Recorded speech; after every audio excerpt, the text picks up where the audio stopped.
नमस्कार। बिहार चुनाव पर कैपिटल टीवी का खास शो वॉर ऑफ स्टेट देख रहे हैं आप। मैं हूं आपके साथ पूजा। चुनाव को लेकर एनडीए और महागठबंधन का प्रचार तेजी से जारी है।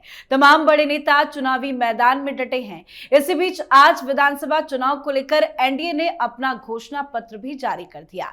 जेपी नड्डा, मुख्यमंत्री नीतीश कुमार समेत एनडीए के सभी सीनियर नेताओं की उपस्थिति में इसे जारी किया गया। एनडीए ने अपने घोषणा पत्र में जनता से 25 बड़े संकल्प किए हैं। मैनिफेस्टो में महिलाओं, बेरोजगारों, युवाओं, महिलाओं, किसानों पर खास फोकस किया गया। साथ ही गरीबों पर ज्यादा ध्यान दिया गया। एनडीए ने गरीबों को ध्यान में रखते हुए पंचामृत गारंटी की घोषणा की है। साथ ही कई बड़े बड़े वादे भी किए गए हैं। तो एनडीए के घोषणा पत्र पर तो आज चर्चा करेंगे ही, पर चुनाव से पहले बिहार में फिर से मर्डर, हत्या, विरोध, हमला, बवाल जमकर हो रहा है। जेडीयू प्रत्याशी और बाहुबली पूर्व विधायक अनंत सिंह पर दुलारचंद यादव की हत्या का आरोप लगा है। गोलीबारी में दुलारचंद की मौत के बाद टाल क्षेत्र में काफी ज्यादा तनाव है, जबकि अनंत सिंह ने आरोपों को साजिश बताया है। तो वहीं मोकामा में भी चुनावी माहौल गर्म है। यहां पहले चरण में 6 नवंबर को वोट डाले जाएंगे। सूरजभान सिंह के समर्थकों ने आरोप लगाया है कि आरजेडी प्रत्याशी वीणा देवी की गाड़ी पर विरोधियों ने हमला करके तोड़फोड़ कर दिया। चुनाव आयोग ने मोकामा मर्डर केस पर संज्ञान भी लिया। डीजीपी से रिपोर्ट मांगी गई है। तो बिहार चुनाव से जुड़ी तमाम अपडेट पर आज चर्चा करेंगे। मेरे साथ स्टूडियो में मौजूद हैं कैपिटल टीवी के एग्जीक्यूटिव एडिटर राजीव जी और हमारे सहयोगी और senior journalist Raj Singh. Sir, आप दोनों का बहुत बहुत स्वागत है। धन्यवाद। सर, एनडीए का आज घोषणा पत्र जारी हो गया है। क्या जनता को लुभाने में कामयाब हो पाएगी एनडीए? देखिए, ये सिर्फ घोषणा पत्र नहीं है, हाँ। बल्कि बुकलेट भी जारी किया गया है। और जारी नहीं किया गया, लोगों तक पहुंचाने का इंतजाम भी किया गया है। ये एनडीए की तरफ से ये बात कही गई है कि ये जो घोषणा पत्र है वो सामने में जारी करने के समय नहीं, लेकिन उसके बाद ये तकरीबन 75 लाख बुकलेट इसके तैयार किए गए हैं कि लोगों के जेहन में वो बातें रहे जो कि हमने वादा किए हैं। और ये भी कहा गया है कि ये वादा अपने अपने घरों में रख लो, सजाकर रख लो। सरकार जब बनेगी तो उसके बाद जनता इस पर सवाल कर सकती है कि हम अगले 5 सालों में वो वादा पूरा कर सके कि नहीं।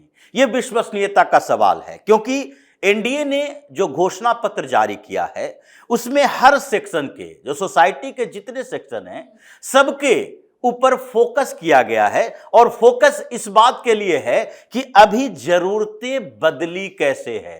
ये नहीं किया गया कि जरूरतें 10 साल पहले क्या थी। अभी की जरूरतों के अनुसार बातें की गई है, और यही तेजस्वी यादव नहीं कर पाए।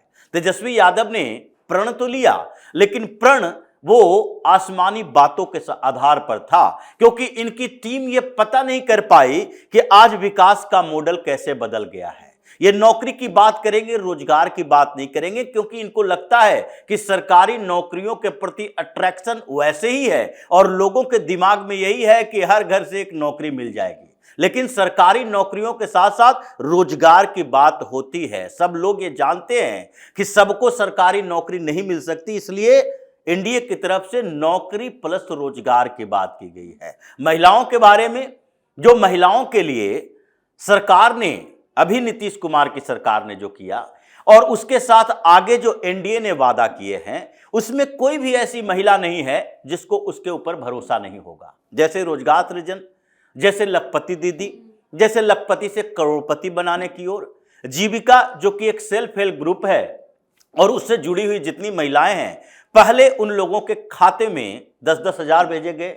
और उसके बाद ये भी कहा गया है, उसी समय कहा गया था कि 2 लाख रुपया तक लोन मिलेगा अगर इस 10,000 रुपये का इस्तेमाल करके आप बेहतर रोजगार के अवसर ढूंढते हो। उसके अलावा इन सारी महिलाओं के लिए आगे रोजगार की बात भी की गई है। वुमेन एम्पावरमेंट जो चल रहा है, उसमें नीतीश कुमार के ऊपर वहां की महिलाओं का भी भरोसा है। तो ये घोषणा पत्र जो है, वे मैनिफेस्टो ऐसे नहीं जारी किया गया कि एक वादा कर देते हैं और वो वादा पूरा करने के लिए अगर सरकार बन गई तो भी सवाल हमसे नहीं उठेगा, और सरकार नहीं बननी है तो इन वादों का कोई प्रभाव नहीं पड़ेगा।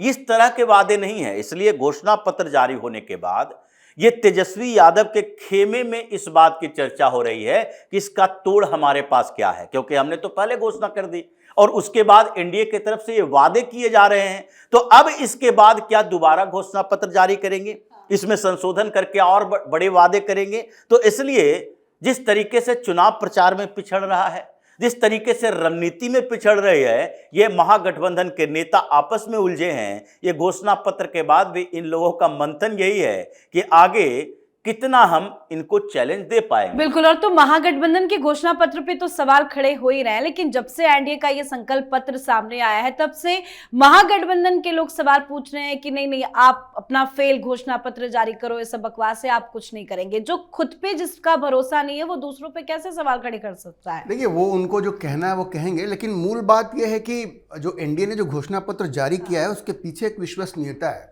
जो 2-4 योजनाएं हैं जो मुझे लगा कि बहुत इंपॉर्टेंट है उसमें जो कही गई हैं, एक तो जैसा उन्होंने कहा कि जो रोजगार की बात हुई है तो 1 करोड़ सरकारी नौकरी प्लस रोजगार की बात हुई है। ऐसा नहीं कि सबको सरकारी नौकरी मिलेगी, रोजगार के अवसर क्रिएट करने की बात की गई है।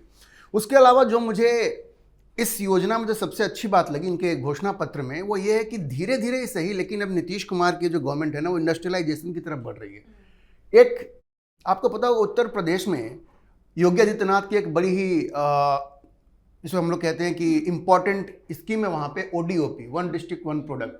तो मुझे लगता है कहीं ना कहीं वही उसी से इंस्पिरेशन लेकर के इसमें कहा गया है कि हर एक जिले में एक इंडस्ट्रियल यूनिट लगाया जाएगा।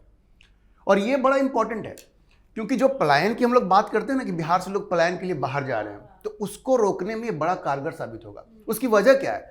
देखिए, लेबर जैसा हम लोगों को पता है, एक स्किल्ड लेबर होता है, एक अनस्किल्ड लेबर होता है। स्किल्ड लेबर तो जो पढ़े लिखे हो गए, टेक्नीशियंस हो गए, उनको नौकरी मिल जाती है। बिहार में चूंकि साक्षरता का दर उतना नहीं है, अनस्किल्ड लेबर ज़्यादा है। अब वो कहाँ आप उसको खपाएंगे? उसको आप मैन्युफैक्चरिंग में खपाएंगे, इंडस्ट्रियल यूनिट में खपाएंगे। तो ये जो स्कीम इसमें बनाई है कि हर जिले में एक इंडस्ट्रियल यूनिट लगेगा, तो ये पलायन को रोकने में बहुत ही सफल साबित होगा अगर इन लोगों ने इसको इम्प्लीमेंट कर दिया तो धीरे धीरे ही सही उसकी तरफ एक कदम जो है वो आगे वो दिख रहा है।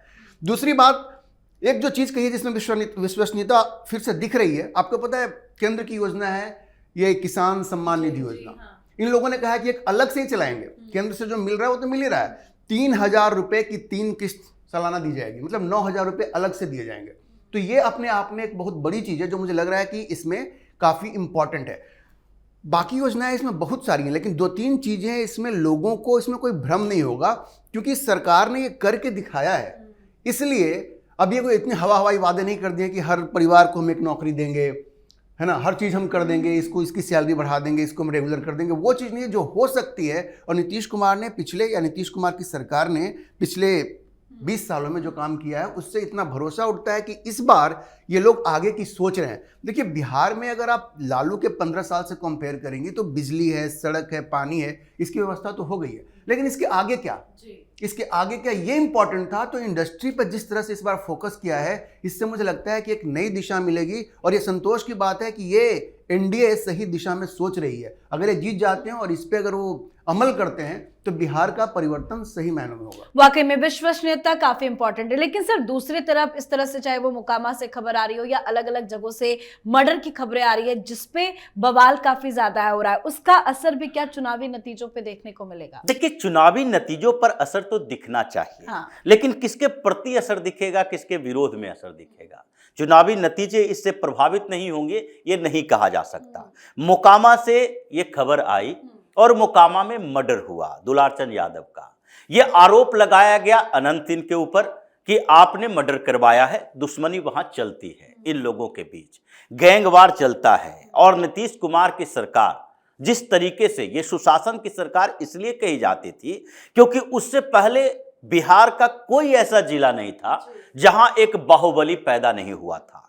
ये सारे जो अभी के समय में मुंह में तिनका लेकर घूम रहा है, ये AK-47 लेकर लगातार घूमता था और आज इनके हाथ पांव बंध गए हैं। छुप छुपा के किसी तरीके से एक छोटे मोटे कांड कर देना, वो सुशासन के ऊपर धब्बा नहीं हो सकता, उस पर सवाल खड़े नहीं किए जा सकते। उसके बाद जो पुलिस कार्रवाई करेगी वो आधार बनता है कि इन लोगों के अंदर दहशत डर हो कि नहीं। ये अनंत सिंह इतने समय से बेलगाम घूमता रहा और उसके बाद अनंत सिंह को गिरफ्तार किसने करवाया? नीतीश कुमार ने। हालांकि ये अलग अलग पार्टियों से, कांग्रेस से होते हुए फिर जदयू में आए हैं, लेकिन फिर भी कोर्ट का फैसला था इसे बाहर निकालने का, नीतीश कुमार का फैसला नहीं था। इसलिए अनंत सिंह हो या सूरजभान सिंह हो, जो 15-20 साल पहले की स्थिति थी, और हर जगह पर ये सूरजभान सिंह, आज कोई नहीं जानता कि सूरजभान सिंह इतना बड़ा क्रिमिनल हुआ करता था। सूरजभान सिंह, अनंत सिंह का एक भाई दिलीप सिंह, जो बड़े सरकार के तौर पर जाना जाता था, ये तो छोटा सरकार कहा जाता था। उस पूरे एरिया में सूरजभान हो, सम्राट चौधरी हो, मुन्ना शुक्ला हो, भुटकुन शुक्ला हो, ये राजन तिवारी हो, ब्रिजबिहारी सिंह हो, वहां से आगे बढ़े भोजपुर रीजन में शहाबुद्दीन जैसे लोग, और मगध क्षेत्र में पांडव गिरोह, सुरेंद्र यादव जैसा नेता जो अभी सांसद बना हुआ है, उसका प्रकोप था पूरे गया में। एक एक ऑटो वाला से वो पैसा वसूलता था। लेकिन आज स्थिति क्या है? आज समय पलटा। जो पहले गुंडागर्दी कर चुका था, लेकिन आज एक दुकान वाला जिससे पैसे के लिए मांग करने गया था, गया में ही तिलकुट भंडार वाला इसे पीट पीट कर बाहर कर दिया। वो स्थितियां बदली है। तो लोगों को पुलिस के ऊपर भरोसा बढ़ा है, और पुलिस का भरोसा इसलिए बढ़ा है क्योंकि अपराधियों को सजा मिल रही है। तो जितने बड़े बड़े माफिया थे, या तो वो निपट गए या फिर शांत होकर बैठ गए हैं। लेकिन ये कहा जाता है, बंदर अपनी सारी चीजों से खत्म हो जाएगा तो गुलाटी मारना नहीं भूलेगा। इसलिए अभी तो कुछ खुदबुदाहट है, और लोग ये समझ रहे हैं कि अगर ये सरकार नीतीश और भारतीय जनता पार्टी की नहीं हुई होती, तो ऐसे समय में दुलारचंद यादव की हत्या के बाद अभी पूरा मोकामा जल उठा होता, और वहां इसके बाद कई हत्याएं हो गई होती। जिस तरीके से पहले गैंगवार चलता था, एक तरफ पप्पू यादव, दूसरे तरफ पप्पू सिंह, तीसरे तरफ आनंद मोहन, चौथे तरफ राजन तिवारी, ये सारे गैंगवार जो चलते थे, आज गैंगवार नहीं चल रहा, बल्कि ये छिप छिपाकर कुछ घटनाएं ऐसी घट रही है जिससे इन लोगों का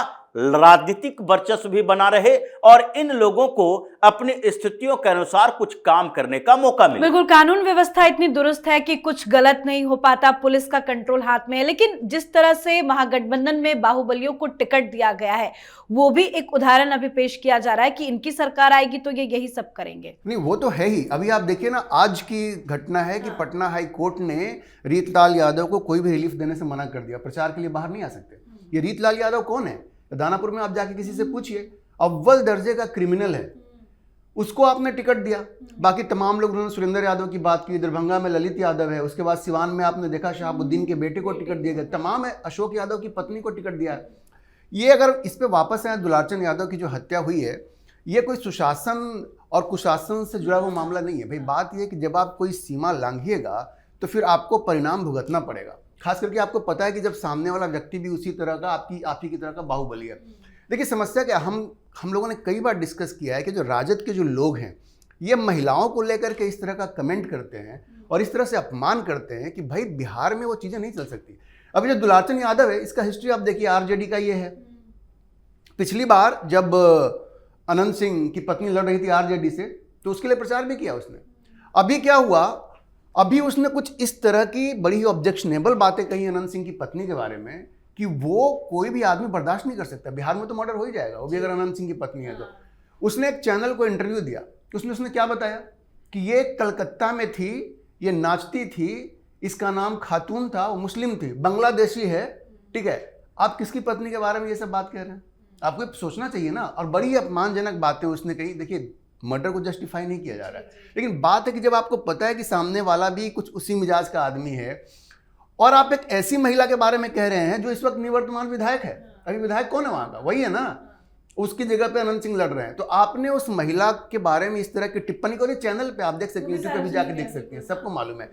तो जब आप इस तरह की बात करेंगे तो फिर इसका परिणाम तो होगा। अब इसको इससे जोड़ देना कि भाई ये यहाँ पे जंगल राज फिर से आ गए, ये जंगल राज हमारा नहीं था, ये इनका जंगल राज है, बिल्कुल गलत है। समस्या ये राजद समर्थित लोगों का है, उनके कैडर का है। ये लोग महिलाओं का बिल्कुल सम्मान नहीं करते, और जिस तरह की भाषा का प्रयोग दुलारचंद यादव ने किया, और जिस तरह से शहाबुद्दीन के बेटे को टिकट दिया गया है, और जिस तरह से ये रीतलाल यादव और इन लोगों को टिकट दिया गया, अशोक महतो की वाइफ को टिकट दिया गया, इससे बहुत स्पष्ट है कि जो राजद वाले हैं, अगर इनकी सरकार आगे, अच्छा प्रधानमंत्री ने अपनी सभा में कहा है ना कि इनके गानों में भी क्या आ रहा है, कट्टा आ रहा है, गोली आ रहा है, ये वो आ रहा है। तो अब समझिए इनकी मानसिकता वो है। और अभी मोकामा में जो कुछ हुआ है, इन लोगों ने लाइन क्रॉस किया है।